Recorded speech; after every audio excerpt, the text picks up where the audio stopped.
Hi, I am Emma Cram, and I am about to present the financial plan to Mr. and Mrs. Smith. Follow me. Mr. and Mrs. Smith, hello. It is so great to see you guys in. Thanks for coming back to the office. I have been working very hard on your plan, and I am so excited to present it to you guys. I hope you guys had a great week so far. I have. Alright. So, we're going to kind of start off with just the big overview of what I have put together for your financial plan. And before I kind of get into it, I really just want you guys to think about why you're doing this, why you sought me out, why you want a financial plan, why you want to save for retirement. I think that's the most important piece to all this. The most important piece to you succeeding in this is you knowing why you two want to do this. You don't have to have the answer for me today, but go home, talk about it, because I want you to succeed in this. And for me personally, why I did this, why I put together your financial plan, is because I find joy in watching people overcome adversities to achieve their goals. It is exciting for me to watch you guys save more or do whatever it is you need to do to achieve your goals. And so that's why I run the numbers. That's why I play around on my computer and watch the markets, is because I want you to succeed. So, all that to say, let's kind of get into the nitty-gritty of your plan. And before I go into this this is your plan. This is not mine. I put some things in place here, but this is catered to you. This is for you and what you want. So if there are things in here that you say, Emma, this is not right, we're going to change it. If there's things in here that you say, man, Emma, that sounds awesome, we'll keep it. But this is, again, your plan, not mine. This is about your life, your ability to save, not mine. You're the ones that are going to carry this out. I'm going to help you, but it's all about you. So, we'll start here, the financial plan for James and Mary Smith, you guys. So here's kind of the high points. What I did, you guys gave me all your information, your goals, what you have, what you want. I put it into our software, and it presented me the likelihood of whether or not you'd be able to achieve your goals. When I first put all the numbers in, I put in what you guys told me you wanted retirement to look like, traveling, paying for college, moving to the new house in College Station. And it told me, the software is incredible. It runs all these scenarios of the market crashing, of you having to retire early because you are sick, or inflation being crazy. All these thousands of scenarios that could ruin your retirement plans. Runs all the scenarios, and it says how likely you are to succeed. When I first put all the information, it told me that you're about 34%, give or take, likely to succeed. Not a very high number. Not a bad place to start, but not a high number. My job is to get that number as high as we can. So I made little adjustments here and there. I'm going to go through my adjustments, but the number I got it to was 92%. So now, based on this plan, that again, we're going to change the time, you are 92% likely to achieve your financial goals, which is what we like to see. So here is what I changed. We pushed retirement back a little bit. James, when you're 65 year retirement, you are going to retire. Mary, you're going to be 63. That's going to be in the year 2030, which, holy cow, will be here before we know it. You're going to purchase your new home in College Station, the one you guys want. You're going to be able to afford it. We want to purchase that as fast as you can so you can move and start your new lives in Aggie land. Your yearly charitable contributions of $25,000, you'll be able to do that. Here's when I changed. You guys said traveling was a huge priority for you. You are still going to travel, just not as much. If this is a huge priority, we'll change it and we can make it happen. But I took it down to $20,000 trips every other year. Then we have a new car every 6 years. I took down the value of the car a little bit to save money there, but you will get a new car, each of you, every 6 years for a $20,000 car. Your yearly retirement expenses are $100,000. What you said, you're going to fund your kids' education, fund both weddings. You're going to have your country club of $7,000. Traditions is awesome. Your bequests of $250,000 to both your kids and to charity of your choice. And then we are going to start Social Security at age 70. We're going to wait a little bit because they'll give you more money. We always want more money. So here is what it will take. In order to get to this 92%, I lowered your expenses a little bit, which is what I described here, and I increased your savings. So what savings will look like. The 529 savings accounts are for college. It's tax advantageous. So you want to take any tax advantages the government gives you, you want to take advantage of those. So we're going to put $18,000 annually into those 529 accounts for your kids to go to college. James, in your retirement account offered through Texas A&M, you're going to choose either the TRS or the ORP. You're going to put $19,900 into that annually. Because you're over age 50, you get to contribute more. So this year, you're putting $19,900 into it. Mary, you are now self-employed, which is awesome because there are advantages that there has to that. So you're going to be able to open a self-employed qualified retirement account that I will help you open. And you're going to be able to contribute to $53,000. Both of these are the maximum of what the government will allow you. We are going to max those out. It goes, and it's income tax deferred, meaning you don't pay taxes on the money that goes into these accounts. You get to write them off. When you take distributions, they are taxed, but we'll worry about that later. Lastly, I think it's important to have different pockets or buckets of savings for retirement. So that taxable account that you guys already have, we're going to put an additional $10,000 more into that account. That's tax dollars and it's going to be taxed on the gains, but you'll get favorable capital gains treatment as long as you leave it in there for longer than a year. Next, investments. So your portfolio, you took a risk tolerance test, and so we want the portfolio to match your risk tolerance. We don't want to take any extra risk that you are uncomfortable with. We want you to be able to go to sleep at night knowing that your money is going to stay where it's at. So we're going to reallocate that a little bit. I'm going to do that to match what you guys told me is your risk tolerance. That means we're going to maximize the returns without sacrificing a ton of risk. So we'll do that over your portfolio. Then that inherited IRA, I would love to manage that for you. That's one that I do think we should reallocate. The ones that I think I would recommend you rolling over to us is the inherited IRA, Mary, your 401k that you had at your previous work, and then the joint account. All those I will reallocate to match your risk portfolio. Again, we're going to get the highest return we can with the lowest amount of risk. Next, insurance is a big part. You guys overall are pretty underinsured. So I made some recommendations, talk this over. The thing with insurance is it's not a fun expense. You pay the premiums and you don't,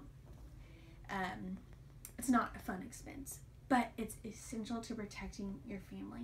If something were to happen to either of you and you could not work, or you got sued, Mary, being self-employed and being a radiologist, there's a lot of heat that can come from that. We don't want these unexpected things that happen in life to destroy your finances. That's not only a financial burden to bear, but a huge emotional burden. And so insurance helps alleviate that burden a little bit.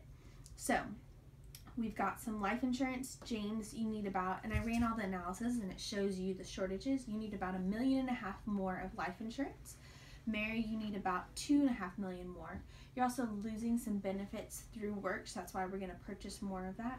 And that's just, you guys are now making lots of money and you don't want to risk you passing away and leaving your family with nothing. So we're going to purchase more life insurance. Term policies, not very expensive. It will be a little bit more because you guys are a little bit older. But I definitely recommend that. Then we also have long-term disability. James, you need about $100,000 more. Mary, you need about $150,000 more. Disability, if you get in a car wreck and can't go to work. Mary, being a radiologist, you also have in here own occupation. You have any occupation, meaning that if you broke your arm and couldn't be put back together and you couldn't do your radiologist work, they wouldn't pay you anymore because you can do any occupation, even though you can't be a radiologist anymore. But we're going to insure you for being a radiologist so that if you get sick and can't be a radiologist, they're still going to pay you close to the amount of your income. Next, you guys need a lot more auto insurance. You have the basic standard, like legal, lowest amount. But if you were to get in a car wreck and hurt someone else or have tons of medical expenses, you don't want to take on that financial burden. So I'm going to say to purchase a 100-300 auto policy, which is in line with the $1 million umbrella policy. Umbrella policy helps for liability. So if you were to get sued, this policy will help pay either if you have to pay out someone or paying lawyers in the case, all that kind of stuff. And Mary, again, you being self-employed and a radiologist, you just have a target on your back. So, but the umbrella policy also will have limits for auto and homeowners insurance. And so I recommend 100-300, but whatever the auto policy says. And you purchase the auto umbrella policy in the millions. So we'll start with 1 million. I think that should be enough to start off with. In order to just pay any liabilities that could come up. Long-term care insurance. This is becoming more and more important as people are living longer, which is awesome, but it costs more. As you get older, healthcare costs a lot of money. And so long-term care helps put money on top of what healthcare doesn't cover. So if you end up in a nursing home, that kind of thing, that long-term care just helps people. So I recommend looking into that. And then lastly, James, your healthcare at Texas A&M will cover your entire family's healthcare insurance. So we're going to enroll in that. Then estate, you guys need to update your will. You need to include your kids in that. We're going to include the bequests you want to leave, power of attorney, and power of attorney medical for people to make financial and medical decisions for you guys if you pass away. Okay, so here's kind of a summary, just another view of what I kind of said. Here is a summary of the savings I'm recommending for you guys. It totals $100,900. Last year, based on the budget info you gave me, I know that was kind of a rough estimate, but you had about $109,000 left over for savings. I'm only asking for 100, so you're going to have $9,000 left over. Additionally, you guys are going to be making more money, so you're going to have even more left over. Make savings a priority. Get in the habit of it so that retirement and college education are taken care of. So your income total, from what you told me, is going to be $400,000. We're going to take away the $100,000 we have for savings, and then last year's expenses you said was about $120,000. And so this, with your new salaries, you're going to have about $180,000 left over. Some of that will go to taxes. Some of that is going to go to these new expenses. The insurance, all the insurance I recommend is going to cost a little bit more. Again, not fun money to spend, but absolutely essential. And then this new house that you're going to get is going to cost more to live there. It'll be fun to pay for new house things. But the pool expenses, all that is going to cost a little bit more. So that's going to go into the remainder. That's just kind of a picture of what it will look like. Purchasing the home. Here's kind of what it'll look like to purchase the home. Using the proceeds from selling the Houston home and some of your savings, I recommend getting a mortgage for $295,000 and just finding the lowest interest rate possible. I recommend doing about a 10 to 15 year. That way it's ending by the time you get into retirement, so you don't have to worry about paying for it in retirement. Then at the end of the plan, we have the action plan. So this is a summary of what all I've just told you. It's a checklist. The bolded stuff is what you guys are doing. The italicized stuff is what I'm doing. So this is accountability for me just as much as it is for you. So let me do a run through. Sell your house, move to College Station, buy the new house, and get the mortgage. Then determine if $100,000 of saving is doable. This is what I recommend. It was in line with the expense report you gave me, but if it's not, we'll adjust it. So keep track of your expenses, see if you have $100,000 to save into those accounts. Then, yes, adjust budget with your new salaries. Some of the new salaries is play money, the fruit of your labor. You have an increased lifestyle, so enjoy that, but also be wise with what you're spending. Education, save $18,000 per year for each of your kids in a 529 account. I'm going to reallocate this account to, again, match your risk tolerance. So you can roll over the 529 account to me, and I will reallocate it. So that's my checklist that I have to be on top of. Risk management, all of the insurance we talked about. I have it outlined here, but I am going to print illustrations for you to decide which policies to get, the cheapest ones. So again, here's all the insurance outlined. Investments, it's my job to reallocate those portfolios to make them more efficient. Investments, roll them over to us. And then retirement, 19, these are just kind of the expenses that you guys are going to be putting into saving for retirement. And then the last one, update those documents. Go meet with an attorney. That's a pretty high priority. So take this and just put a little check mark by everything that you're supposed to do. I expect all these to be done this year, the sooner rather than later. And by the next time we meet, we'll be able to review it all and see where you're at and adjust it. This is a draft that we're going to be working on for the rest of your lives. I had fun putting it together for you guys. I believe that you're going to be able to have a wonderful retirement, and I'm really grateful that you came to me to talk about this stuff. So, I know I've overwhelmed you. We'll discuss questions, keep me updated. We'll set a time to meet again. And again, as always, please reach out to me if you have any concerns.